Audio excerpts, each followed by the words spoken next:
আর অতি অল্প দিনের ভিতরেই বাংলার প্রতিটা জনপদ কাঁপবে।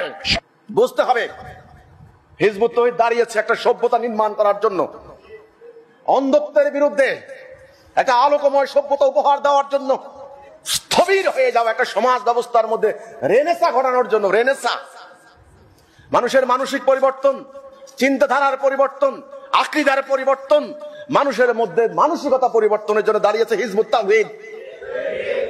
এটা অত্যন্ত সাংঘাতিক বিষয়। সমস্ত দুনিয়া কাঁপানো আন্দোলন, অতি অল্প দিনের ভিতরেই সমস্ত দুনিয়া কাঁপবে হিজবুত তাওহীদের বক্তব্য শোনার পর। সময় বেশি বাকি নাই, আর অতি অল্প দিনের ভিতরেই বাংলার প্রতিটা জনপদ কাঁপবে। কারণ তারা আন্দোলন করবে, করুক। আমি আগেই বলেছি, কাল নাগিনী, সুতানালী, পদ্মগোখরা, চিকন সাপ, মোটা সাপ, খাটো সাপ, লম্বা সাপ, বিষাক্ত সাপ, কোন সাপ গর্তে আর লুকিয়ে থাকতে পারবে না। তাদেরকে গর্ত থেকে বের হতে হবে। এই ভয়াবহ বংশীবাদকের বাঁশির সুর, এই সুরের নিদানে প্রত্যেকটা হৃদয় বিদীর্ণ করবে।